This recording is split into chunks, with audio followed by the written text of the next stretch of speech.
Lokmangal cooperative बँकेच्या अत्याधुनिक data सेंटरचं उद्घाटन संपन्न. लोकमंगल कोऑपरेटिव्ह बँक लिमिटेडच्या डिजिटल प्रगतीच्या वाटचालीत आणखी एक महत्त्वपूर्ण टप्पा गाठत बँकेच्या अत्याधुनिक आणि अद्ययावत डेटा सेंटरचं उद्घाटन बँकेचे अध्यक्ष तथा दक्षिण सोलापूरचे आमदार सुभाष देशमुख यांच्या शुभ हस्ते उत्साहपूर्ण वातावरणात पार पडलं. ग्राहकांना अधिक जलद, सुरक्षित, विश्वासार्ह आणि अखंडित बँकिंग सेवा उपलब्ध करून देण्याच्या उद्देशानं हे अत्याधुनिक डेटा सेंटर उभारण्यात आलंय. आधुनिक तंत्रज्ञानानं सुसज्ज असलेल्या या डेटा सेंटरमुळे बँकेच्या डिजिटल सेवा अधिक सक्षम होण्यासाठी आणि व्यवहारांची गती, सुरक्षितता, कार्यक्षमता यामध्ये लक्षणीय वाढ होणार आहे. तसंच भविष्यातील वाढत्या डिजिटल गरजा पूर्ण करण्यासाठीही हे सेंटर महत्वाची भूमिका बजावणार आहे. लोकमंगल कोऑपरेटिव्ह बँक ही अत्याधुनिक तंत्रज्ञानाचा अवलंब करत ग्राहक केंद्रित सेवा सतत सक्षम करण्यासाठी सातत्यानं प्रयत्नशील असून या डेटा सेंटरच्या माध्यमातून बँकेचा डिजिटल परिवर्तनाला नवी दिशा मिळणार असल्याचा विश्वास यावेळी व्यक्त करण्यात आला आहे. आज आमच्या बँकेची संचालक बोर्डाची बैठक, या बैठकीमध्ये वैधानिक लेखापरीक्षणाचा जो अहवाल असतो त्या अहवालाचं आज वाचन झालं. मनापासून आनंद होत आहे. मला खूप वाटलं होतं की आपल्या ज्या चुका असतात बँकिंग क्षेत्रात काम करताना, अनेक प्रकारच्या चुका होतात, परंतु मी खोदून विचारतो ऑडिटरला की आमच्या चुका काढत चला, शेवटी आमच्या चुका निदर्शनं आल्या तर आम्ही दुरुस्त करू शकतो. पण मनापासून आनंद आहे. सर्व टीमनं, संचालक मंडळ असेल किंवा आमचे सर्वच कर्मचारी खूप मेहनत करून जास्तीत जास्त काम करून कमीत कमी चुका काढण्याचा प्रयत्न केलेला आहे आणि चांगला नफा झालेला आहे. यावर्षी बहुतेक आम्ही संचालक बोर्डाने ठरवलं की गेल्या वर्षी आम्ही 7% लाभांश दिला होता, यावर्षी 9% लाभांश द्यायचं शिफारस आम्ही सर्वसाधारण सभेला केलेले आहे.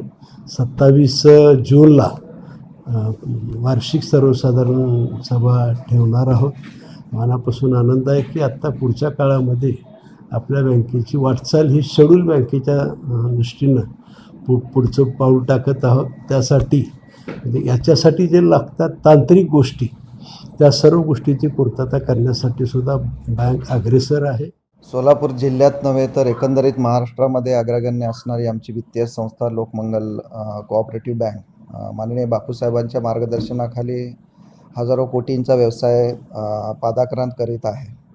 एकूणच ज्या वेळेला आजच्या युगामध्ये वित्तीय संस्था म्हणून आपण एका संस्थेकडे पाहत असताना त्याचा जो आत्मा आहे, आज आपण ज्याला IT म्हणतो, तर ते एकंदरीत पेपरलेस बँकिंगकडे प्रत्येक वित्तीय संस्थेनं जाण्याचा प्रवास आखला पाहिजे.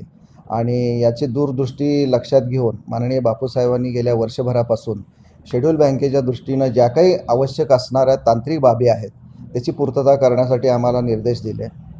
यामध्ये स्वाभाविकरित्या हार्डवेअर बदल करत असताना अगदी कॉम्प्युटर सिस्टीमपासून सर्व्हरपर्यंत ज्या ज्या काही गोष्टी बदलण्याची आवश्यकता असते त्याची मंजुरी, त्यासाठी असणारं तंत्रज्ञान अद्ययावतपणे करणं, यासाठी आम्ही प्रयत्नशील होतो आणि ते आम्ही आज पहिला टप्पा गाठत आहोत.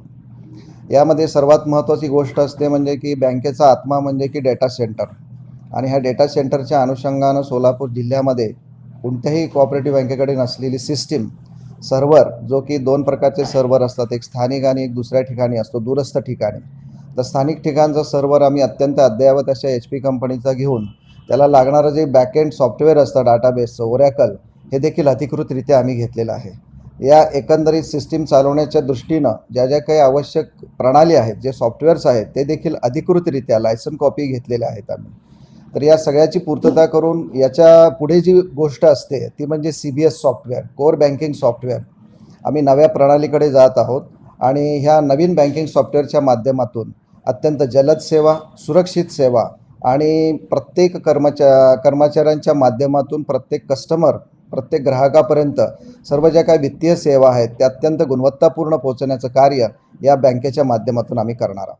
जयेश दर्बी कलेक्शन कॉटन, लिनन यासह अनेक ब्रँडेड कंपन्यांच्या सुटिंग शर्टिंगसाठी जयेश दर्बी कलेक्शन, 7 रस्ता मोदी पंकाविहिरी जवळ सोलापूर.